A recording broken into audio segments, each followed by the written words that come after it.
তাহলে শিক্ষার্থীরা তোমরা বাংলা ব্যাকরণ ও নির্মিতি বইটা সামনে রাখো এবং অধ্যায় হচ্ছে ভাষা, আর পৃষ্ঠায় 1 থেকে 8 পর্যন্ত। আর আমাদের আজকের শ্রেণীর কাজ হচ্ছে 3 নাম্বার। এই যে এই ছবিটা দেখছো, এই ছবিটা হচ্ছে বাকযন্ত্র। আমি তোমাদেরকে এর আগেও আলোচনা করে দিলাম যে আমাদের মুখের ভেতরে যে অংশগুলো রয়েছে সেগুলোর মাধ্যমে যে উচ্চারিত আওয়াজ হচ্ছে সেই আওয়াজটাই হচ্ছে তোমার মুখের বিভিন্ন বাকযন্ত্রের মাধ্যমে হচ্ছে। এখানে জিভ রয়েছে, দাঁত রয়েছে, তালু রয়েছে, আলজিভ রয়েছে, মুখ গহ্বর রয়েছে, তারপরে হচ্ছে কণ্ঠনালী, স্বরযন্ত্র, স্বরতন্ত্র ইত্যাদি নালীগুলো রয়েছে এবং সবশেষে রয়েছে ফুসফুস। এগুলোর মাধ্যমে আমরা আমাদের মুখ থেকে আওয়াজ বাহির করছি এবং সেখান থেকে আমরা অর্থবোধক যে ধ্বনির সৃষ্টি করতেছি সেটাই হচ্ছে ভাষা। তাহলে বাকযন্ত্রগুলোর বিভিন্ন অংশগুলো যদি তোমরা ভালোভাবে চিনতে পারো তাহলে আমার মনে হয় তোমাদের আরো সুন্দরভাবে শিখা হয়ে যাবে। এই হচ্ছে তোমাদের বই। এই বইটা সবাই সামনে রাখবে আর কলম খাতা নিয়ে রেডি হবে। যে যে বিষয়গুলো খুব গুরুত্বপূর্ণ সেই বিষয়গুলো তোমরা সুন্দরভাবে তুলে নিবে। কেমন? আজকে আমরা যা শিখব তা হচ্ছে ভাষা সম্পর্কে লিখতে পারবে, ভাষার সংজ্ঞা লিখতে পারবে, ভাষার বৈশিষ্ট্য লিখতে পারবে, বাংলা ভাষার উদ্ভব ও ক্রমবিকাশ লিখতে পারবে, সাধু ও চলিত রীতির সংজ্ঞা লিখতে পারবে, সাধু ও চলিত রীতির বৈশিষ্ট্য লিখতে পারবে, সাধু ও চলিত রীতির পার্থক্য লিখতে পারবে। এতগুলো বিষয় তুমি কিন্তু আজকে শিখে ফেলতে পারবে এবং আমি আশা করি তোমরা সবাই মনোযোগ দিয়ে ক্লাসটা দেখবে। আমরা প্রথমে ভাষা সম্পর্কে একটা ধারণা নিয়ে নেই। কেমন? ভাষা মানুষের যোগাযোগের প্রধানতম বাহন। ভাষা সম্পর্কে সঠিক ধারণা দেওয়া কঠিন। ভাষা মূলত বাকযন্ত্রের মাধ্যমে কথিত বা বলা হয়, কিন্তু একে অন্য মাধ্যমেও তথা লিখিত মাধ্যমে প্রকাশ করা সম্ভব। এছাড়া প্রতীকীর মাধ্যমেও ভাবের আদান প্রদান হতে পারে। তোমরা খেয়াল করে দেখো যে আমাদের মানুষরা যখন কথা বলি তখন একে অন্যের সাথে কথা বলার একটা প্রধান বাহনই হচ্ছে ভাষা। আর কবে ভাষা শুরু হয়েছিল সেটা কিন্তু সঠিক কেউ কোনো ধারণা দিতে পারে নাই। তবে এইটুকু বলতে পারে যে আমরা যে বাকযন্ত্রের মাধ্যমে উচ্চারণ করছি সেই উচ্চারণগুলো যখন আমরা প্রতীকীর মাধ্যমে ব্যবহার করতেছি তখনই কিন্তু এটা কি হচ্ছে? ভাষা হয়ে যাচ্ছে। ভাষা বিজ্ঞানীরা বলেছেন যেখানে মানুষ আছে সেখানে ভাষা আছে, আদিম ভাষা বলে কিছু নাই। সব মানুষের ভাষায় জটিল এবং মহাবিশ্বের যে কোনো ধারণা প্রকাশের সমভাবে সক্ষম। সব ভাষায় সময়ের সাথে পরিবর্তনশীল। কথ্য ভাষাগুলির ধ্বনি ও অর্থের মাঝে সম্পর্ক এবং প্রতীকীর ভাষাগুলির ইঙ্গিত ও অর্থের মাঝে সম্পর্ক রয়েছে। প্রিয় শিক্ষার্থীরা, তোমরা খেয়াল করে দেখো যে মানুষ যেখানেই থাকবে সেখানেই কিন্তু তার ভাষা থাকবে। একে অন্যের সাথে কথা বলার জন্য অবশ্যই ভাষাটা থাকতে হবে। আর ভাষা অবশ্যই জটিল, কারণ তুমি যে ভাষায় কথা বলো সেই ভাষাটা যখন তুমি অন্য কোনো জায়গায় যায় বলবে বা অন্য কোনো দেশে গিয়ে বলবে সেই ভাষাটা হয়তো কেউ বুঝবে না। সেই জন্য যেই দেশের মানুষ যেই ভাষায় কথা বলে সেটাই তার কাছে সহজ, কিন্তু অন্য জায়গায় গিয়ে বললে সেটা তার কাছে কঠিন। আর সময়ের সাথে অবশ্যই পরিবর্তনশীল, কারণ মানুষ মুখে মুখে ভাষা প্রচলিত করে থাকে এবং এক এক ভাষার সাথে আমাদের নিজেদের ভাষার একটা মিশ্রণ ঘটিয়ে থাকে। সেজন্য প্রতিনিয়ত ভাষা কিন্তু পরিবর্তন হচ্ছে। এরপরে দেখো কি বলেছে ভাষার সংজ্ঞা। বাকযন্ত্রের সাহায্যে উচ্চারিত অর্থবোধক ধ্বনি বা ধ্বনি সমষ্টিকে ভাষা বলা হয়। বাকযন্ত্রের সাহায্যে উচ্চারিত, আমাদের একটু আগে যে তোমাকে বাকযন্ত্রটা দেখিয়েছি সেই বাকযন্ত্রের মাধ্যমে উচ্চারিত অর্থবোধক ধ্বনি বা ধ্বনি সমষ্টিকে ভাষা বলা হয়। আর ভাষা সম্পর্কে ডক্টর মোহাম্মদ শহীদুল্লাহ বলেছেন, মনুষ্য জাতি যে ধ্বনি বা ধ্বনি সকল দ্বারা মনের ভাব প্রকাশ করে তার নাম ভাষা। মনুষ্য জাতি যে ধ্বনি বা ধ্বনি সকল দ্বারা মনের ভাব প্রকাশ করে। অর্থাৎ মানুষ জাতিরা মুখ থেকে যে আওয়াজটা বাহির করছে এবং সেই আওয়াজটা যখন অর্থবোধক ধ্বনি হয়ে যাচ্ছে, সেই ধ্বনিটা যখন তারা মনের ভাব প্রকাশ করছে, তখন সেটা কি হচ্ছে? ভাষা হয়ে যাচ্ছে। ভাষার বৈশিষ্ট্য। ভাষা কণ্ঠ নিঃসৃত ধ্বনির সাহায্যে গঠিত। ভাষার অর্থদ্যোতকতা গুণ বিদ্যমান। ভাষা একটি বিশেষ সম্প্রদায়ের মধ্যে প্রচলিত ব্যবহৃত। ভাষা মানুষের স্বেচ্ছাকৃত আচরণ ও অভ্যাসের সমষ্টি। প্রিয় শিক্ষার্থীরা, খেয়াল করে দেখো যে এখানে যে কথাগুলো বলেছে এটা তোমার অবশ্যই মুখস্থ থাকতে হবে। ভাষা আমাদের কণ্ঠ থেকে নিঃসৃত হচ্ছে, এবং সেটা কিভাবে নিঃসৃত হচ্ছে, অর্থাৎ বাহির হচ্ছে কিভাবে? ধ্বনির সাহায্যে। আর ভাষার মধ্যে অর্থদ্যোতকতা, মানে অর্থ অবশ্যই থাকতে হবে, তা না হলে তোমার ভাষাটা পরিপূর্ণতা পাবে না। আর একটা সম্প্রদায়ের মধ্যে নয়, বিশেষ বিশেষ সম্প্রদায়ের মধ্যে ব্যবহৃত হচ্ছে। অর্থাৎ যেমন ধরো আমরা বাঙালি, আমাদের মধ্যে বাংলা ভাষাটা প্রচলিত আছে। যারা ভারতবর্ষের মানুষ, তাদের মধ্যে হিন্দি ভাষাটা প্রচলিত আছে। যারা পাকিস্তানের মানুষ, তাদের মধ্যে পাকিস্তানি ভাষাটা প্রচলিত আছে। ইউরোপের মানুষদের মধ্যে রয়েছে, আমেরিকানদের মধ্যে রয়েছে, জাপানিজ, চাইনিজ, তাদের মধ্যেও কিন্তু ভাষা প্রচলিত হয়েছে। তাহলে বিশেষ বিশেষ সম্প্রদায়ের মধ্যে ভাষা প্রচলিত আছে। ভাষা মানুষের স্বেচ্ছাকৃত আচরণ ও অভ্যাসের সমষ্টি। এখানে যে কথাটা বলেছে যে সেখানে সেটা হলো যে মানুষ যখন কথা বলে, সেই কথাগুলো তার কিন্তু নিজস্ব আঙ্গিকেই কথা বলে, নিজের মতো করে বলার চেষ্টা করে। অবশ্যই সেই ভাষাটা তখন তার অভ্যাসে পরিণত হয়ে যায়। সেই জন্য ভাষার বৈশিষ্ট্যগুলো তোমরা খুব সুন্দরভাবে মুখস্থ করে রাখবে। এখন আসো, ভাষা প্রকাশের জন্য আমাদের কিছু মাধ্যম রয়েছে। আমরা আমাদের মনের ভাব প্রকাশ করার জন্য কিছু মাধ্যম ব্যবহার করে থাকি। আর সেই মাধ্যমগুলো হলো ইশারা ইঙ্গিতের ভাষা, নাচের মাধ্যমে ভাষা, ছবি এঁকে ভাষা। এই কথাগুলো কিন্তু আমরা ক্লাস 6-এও পড়েছি। এখানেও সেই একই কথা রয়েছে। তবে ভাষা প্রকাশের জন্য প্রথম যেটা হচ্ছে ইশারা ভাষা। এটার মাধ্যমে তুমি তোমার ভাব প্রকাশ করতে পারবে। কাউকে তুমি যদি ডাকতে চাও তাহলে ইশারা দিয়ে ডাকতে পারো। কাউকে যদি তুমি বিভিন্ন ভাবে বিজয় দেখাতে চাও তাহলে বিজয়টা তুমি দেখাতে পারবে হাত দিয়ে। কাউকে যদি তুমি রাগ দেখাতে চাও তাহলে হাতের মাধ্যমে দেখাতে পারবে। কাউকে যদি তুমি বিভিন্ন বিষয় বুঝাতে চাও তুমি কিন্তু হাতের ইঙ্গিতেই বুঝাতে পারবে। আবার বাইরে যেতে চাইলে তুমি কি আঙ্গুল ব্যবহার করবে, কি ইশারাটা দিবে, সেটাও কিন্তু তুমি ইশারার মাধ্যমে প্রকাশ করতে পারবে। আরেকটা হচ্ছে যে তুমি মনে করো রাস্তার এপারে আছো আর ওই পারে তোমার বন্ধুটা রয়েছে, তাহলে সেই বন্ধুটিকে তুমি কিভাবে ডাকবে? জোরে জোরে ডাকলে হয়তো বা তোমার বন্ধুটা শুনতে পাচ্ছে না, কিন্তু তুমি যখন ইশারা দিয়ে ডাকবে তখন সে কিন্তু তোমাকে দেখতে পাবে। এভাবে ইশারার মাধ্যমে মনের ভাব প্রকাশ করা যায়। তারপর হচ্ছে নাচের মাধ্যমে। প্রিয় শিক্ষার্থীরা, নাচের মাধ্যমে ভাব প্রকাশ করা যায়। নাচের মাধ্যমে তুমি কিভাবে মনের ভাব প্রকাশ করবা? নাচের মাধ্যমে বিভিন্ন আঙ্গিকে তুমি নাচ দেখাতে পারো। নাচ দেখিয়ে তুমি কিন্তু নাচের মাধ্যমে মনের ভাব প্রকাশ করতে পারো।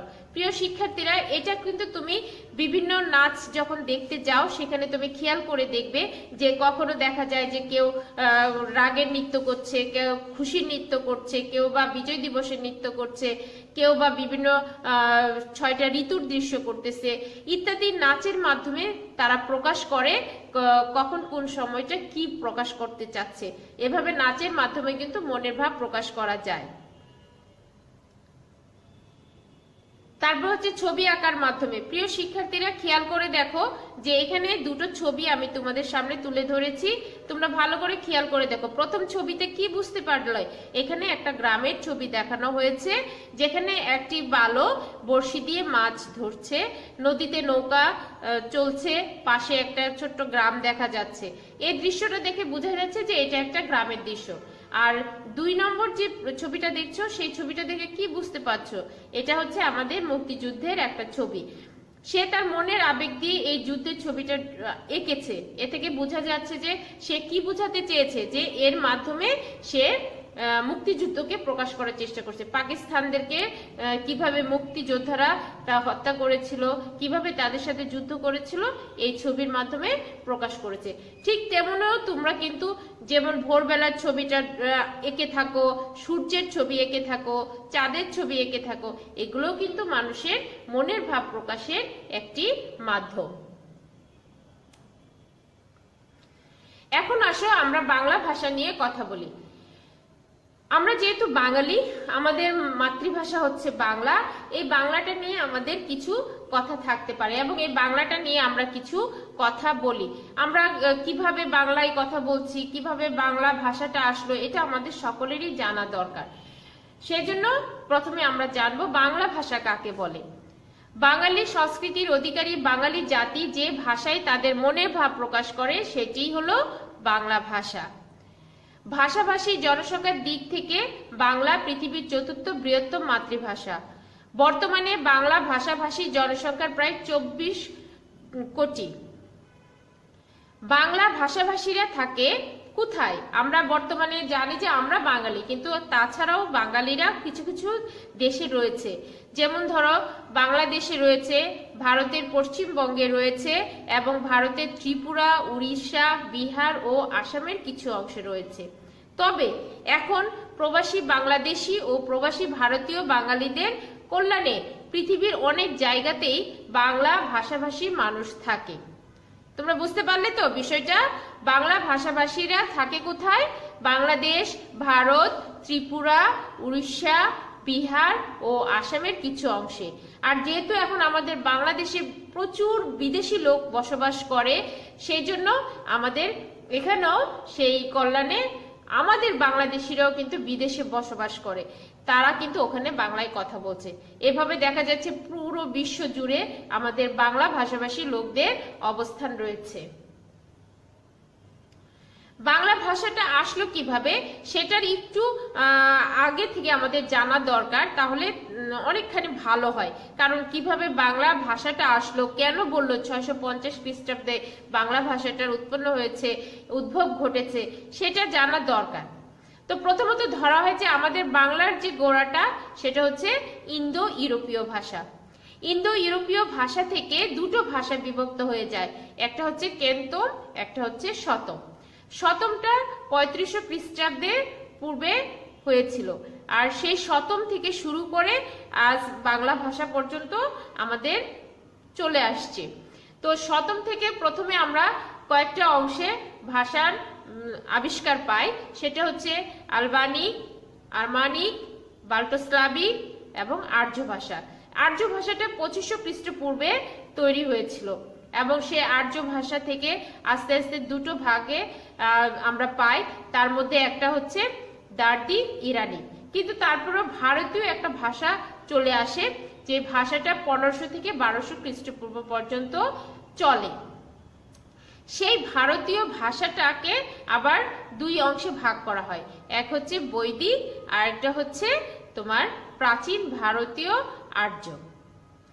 এটা থেকে আরেকটি অংশ সৃষ্টি হয়, সেটা হলো প্রাচীন ভারতীয় কথ্য আর্য।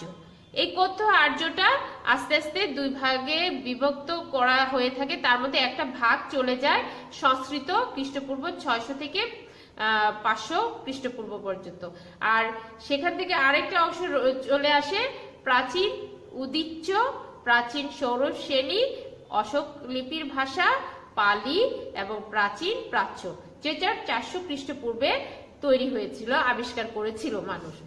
তারপরে ভাষাবিদরা আরো ওটাকে অনেকভাবে আবিষ্কার করার চেষ্টা করে, তারপরে তারা পেয়েছে প্রাচীন সিংহলি, মহারাষ্ট্রীয় প্রাকৃত, অর্ধ মাগধী প্রাকৃত, মাগধী প্রাকৃত এবং গৌরী প্রাকৃত। গৌরী প্রাকৃতকে পরে অপভ্রংশ নিয়ে আসা হয়। গৌরী অপভ্রংশ থেকে মূলত বাংলাটা আস্তে আস্তে আমাদের কাছে আরো বেশি প্রসার লাভ করতে থাকে। তার মধ্যে বিহারি, প্রাচীন উড়িয়া এবং বঙ্গ কামরূপী। বঙ্গ কামরূপীর পরে আসে অসমিয়া এবং বাংলা। এই যে 650 খ্রিস্টাব্দের বাংলাটা আবিষ্কৃত হয়, এই থেকে ধরা হয় যে আমাদের বাংলাটা শুরু সেখান থেকে। বাংলা ভাষা হাজার বছরের পুরনো একটা ভাষা। বাংলা ভাষার উৎসমূলে যে ভাষার সন্ধান পাওয়া যায় তার নাম হচ্ছে ইন্দো ইউরোপীয় ভাষা। বাংলা ভাষা একটি ইন্দো আর্য ভাষা, যা দক্ষিণ এশিয়ার বাঙালি জাতির প্রধান কথ্য ও লেখ্য ভাষা। মাতৃভাষীয় সংখ্যায় বাংলা ইন্দো ইউরোপীয় ভাষা পরিবারের পঞ্চম ও মোট ব্যবহারকারীর সংখ্যা অনুসারে বিশ্বে সপ্তম। প্রিয় শিক্ষার্থীরা, এখন আমরা জানবো বাংলা ভাষাকে কয়টি ভাগে ভাগ করা হয়। বাংলা ভাষাকে দুইটি ভাগে ভাগ করা হয়, লৌকিক ভাষা এবং মৌখিক ভাষা। লৌকিক ভাষা হলো লিখে লিখে যে ভাষাটা প্রকাশ করা হয়েছে। এখানে দলিল দস্তাবেজ থাকতে পারে, আবার অনেক কিছুর সাহিত্য বিষয়ে অনেক কাহিনী থাকতে পারে। কিন্তু মৌখিক ভাষাটা হচ্ছে মুখে মুখে বলে থাকে। এর জন্য সেই সময় এই মৌখিক ভাষার কোনো লিখিত রূপ ছিল না, সেজন্য একে বলা হতো মুখ্য ভাষা, আর লৌকিক ভাষা লেখ্য ভাষা বলা হতো। তো এই লৌকিক ভাষাকে আবার দুইটি ভাগে ভাগ করেছে, কারণ যেহেতু জিনিসটা লিখিত আকারে প্রকাশ করা হয় সেই জন্য লৌকিক ভাষাকে দুই ভাগে ভাগ করে। এক হচ্ছে সাধু ভাষা, আরটি হচ্ছে চলিত ভাষা। কিন্তু এরপরেও ভাষাবিদরা বসে থেকে নেই, তারা আরো আবিষ্কার করতে থাকে যে মৌখিক ভাষাকে আরো দুটো ভাগে ভাগ করা যায়। এক হচ্ছে যে চলিত ভাষাতেও লেখা যায়, আবার বিভিন্ন অঞ্চল ভিত্তিক মৌখিক ভাষাটাও লেখা যায়। এরপরে তারা দেখলো যে এরকম আরেকটা ভাষা আবিষ্কার করা যায় যেটা অঞ্চল ভিত্তিক ভাবে প্রকাশ করা যায়। সেজন্য বাংলা ভাষাকে দুই ভাগে ভাগ করা যায়, প্রথমত লৌকিক ভাষা এবং মৌখিক ভাষা। আর লৌকিক ভাষাকেও দুই ভাগে ভাগ করা যায়, সাধু ভাষা এবং চলিত ভাষা। আর মৌখিক ভাষাকে দুই ভাগে ভাগ করা যায়, চলিত ভাষা এবং আঞ্চলিক ভাষা। তোমরা এই জিনিসটা একটু ভালো করে বুঝে নাও। যেমন সাধু ভাষায় লেখা হয়, চলিত ভাষাতেও লেখা হচ্ছে, পাশাপাশি আঞ্চলিক ভাষাতেও লেখা হচ্ছে। আঞ্চলিক ভাষা বলতে মনে করো তুমি চট্টগ্রামের ভাষা বলছো, তুমি বরিশালের ভাষা বলছো, বগুড়ার ভাষা বলছো, ময়মনসিংহের ভাষা বলছো, এগুলো থেকে আসে। এখন আমরা জানি যে সাধু ভাষা কাকে বলে। বাংলা ভাষায় সংস্কৃত শব্দ সম্পন্ন ক্রিয়া ও সর্বনামের পূর্ণরূপ এবং কিছু ব্যাকরণ সিদ্ধ উপাদান ব্যবহার করে ইংরেজি গদ্য সাহিত্যের পদবিন্যাস প্রণালীর অনুসরণ পরিকল্পিত যে নতুন সর্বজনীন গদ্যরীতি বাংলা সাহিত্যে প্রবর্তিত হয় তাকেই সাধু ভাষা বলে। প্রিয় শিক্ষার্থীরা, ভালো করে খেয়াল করো, বাংলা ভাষায় সংস্কৃত শব্দ রয়েছে, যে শব্দকে আমরা বলি তৎসম শব্দ বা আদি প্রাকৃত শব্দ। সেই আদি প্রাকৃত বা তৎসম শব্দ সম্পন্ন ক্রিয়া এবং সর্বনাম পূর্ণ যে শব্দগুলো রয়েছে সেগুলো মিলে সাধু ভাষা হয়, এবং অবশ্যই ক্রিয়া এবং সর্বনামটা পূর্ণরূপে বসে। তাহলে ক্রিয়াপদ কাকে বলে? কোনো কিছু করাকে ক্রিয়াপদ বলে। আর সর্বনাম হচ্ছে নামের পরিবর্তে যা বসে সেটাই হচ্ছে সর্বনাম, আমি, তুমি, তোমরা ইত্যাদি। আর ক্রিয়া হচ্ছে কি? খাওয়া, যাওয়া, ঘুমানো, হাঁটা, চলা ইত্যাদি। ডক্টর সুনীতি কুমার চট্টোপাধ্যায়ের মতে সাধারণত গদ্য সাহিত্যে ব্যবহৃত বাংলা ভাষাকে সাধু ভাষা বলে। এটা উদাহরণ দিয়ে তোমাদের বুঝিয়ে দেয়, তোমরা লেখাটা একটু ভালো করে খেয়াল করো। জন্মিলে মরিতে হয়, আকাশে প্রস্তর নিক্ষেপ করিলে তাহাতে ভূমিতে পড়িতে হয়, খুন করিলে ফাঁসিতে যাইতে হয়, চুরি করিলে কারাগারে যাইতে হয়, তেমনি ভালোবাসিলে কাঁদিতে হয়। অপরাপরের মতো ইহাও জগতের একটি নিয়ম। খেয়াল করো শিক্ষার্থীরা, এখানে কিছু কিছু শব্দ আছে যে শব্দগুলোকে তুমি সাধুতে দেখতে পাচ্ছ। এখানে সেই কথাই বলেছে যে সর্বনাম এবং ক্রিয়াপদ কি হবে? পূর্ণরূপে বসবে। এখন দেখো এখানে কি কি থাকে? জন্মিলে মরিতে হয়, এই যে জন্মিলে এটাও কিন্তু একটা কি? মরিতে হয়, এই শব্দটা সাধুতে রয়েছে। তারপরে দেখো প্রস্তর নিক্ষেপ করিলে, নিক্ষেপ করা অর্থাৎ ছুঁড়ে মারা, এই নিক্ষেপটাও কিন্তু কি? তোমার সংস্কৃত শব্দ থেকে আসছে। তারপরে হচ্ছে এখানে আরো রয়েছে কাঁদিতে হয়, ফাঁসিতে যাইতে হয়, এগুলো সবকিছুই কিন্তু এই সর্বনাম এবং ক্রিয়াপদের এবং তৎসম শব্দ থেকে তুমি পাবে। চলিত ভাষা, তদ্ভব শব্দ ক্রিয়া ও সর্বনামের সংক্ষিপ্ত রূপ এবং লেখকের মনোভাব অনুযায়ী পদবিন্যাস প্রণালীর ব্যবহার সহ যে স্বচ্ছন্দ, চটুল ও সর্বজনীন সাহিত্য গদ্যরীতির মুখের ভাষার আদলে গড়ে উঠেছে তার নাম চলিত ভাষা। বাংলার উত্তরাঞ্চল সহ কলকাতা ও ভাগীরথী নদীর তীরবর্তী অঞ্চলে শিক্ষিত জনগণের ভাষা হচ্ছে চলিত ভাষা। আর এই শক্তিশালী সাহিত্য গদ্য প্রবর্তিত হয়, তাই চলিত ভাষা বা চলিত গদ্য বলে খ্যাত প্রমোদ চৌধুরী, রবীন্দ্রনাথ ঠাকুর প্রমুখ চলিত গদ্যের সার্থক রূপকার। তো এখানে যেটা কথা বলেছে যে মেয়ের বয়স অবৈধ রকমের বেড়ে গিয়েছে বটে, কিন্তু পণের টাকার আপেক্ষিক গুরুত্ব এখনো তাহার চেয়ে কিঞ্চিত উপরে আছে, সেই জন্যই তারা। এখানে কিছু কিছু শব্দ আছে দেখো চলিত রূপেই রয়েছে, আবার কিছু সাধু রূপে রয়েছে। যেহেতু প্রমোদ চৌধুরী এবং রবীন্দ্রনাথ ঠাকুরের সময় লেখা, তারা চলিত ভাষাটা প্রবর্তন করেছে, সেই ক্ষেত্রে তারা এভাবে চলিত ভাষাটা লিখত। সাধু ভাষার বৈশিষ্ট্য। সাধু ভাষার বৈশিষ্ট্য: সাধু ভাষার ক্রিয়াপদ পূর্ণ রূপে বসে, সাধু ভাষার সর্বনাম পদ পূর্ণ রূপে বসে, সাধু ভাষার তৎসম শব্দের প্রয়োগ বেশি, সাধু ভাষার উচ্চারণ গুরু গম্ভীর, সাধু ভাষার সুনির্ধারিত ব্যাকরণ অনুসারী, আর সাধু ভাষার বক্তৃতা ও নাটক সংলাপের অনুপযোগী। প্রিয় শিক্ষার্থীরা, এটা হচ্ছে সাধু ভাষার বৈশিষ্ট্য। এখন আমরা যাই চলিত ভাষার বৈশিষ্ট্য। চলিত ভাষার ক্রিয়াপদ সংক্ষিপ্ত রূপে বসে, চলিত ভাষার সর্বনাম পদ সংক্ষিপ্ত রূপে বসে, চলিত ভাষার তদ্ভব, অর্ধ তৎসম, দেশি বিদেশি শব্দের ব্যবহার বেশি, চলিত ভাষার উচ্চারণ হালকা ও গতিশীল, চলিত ভাষা পরিবর্তনশীল, চলিত ভাষার চটুল, জীবন্ত ও লোকায়ত।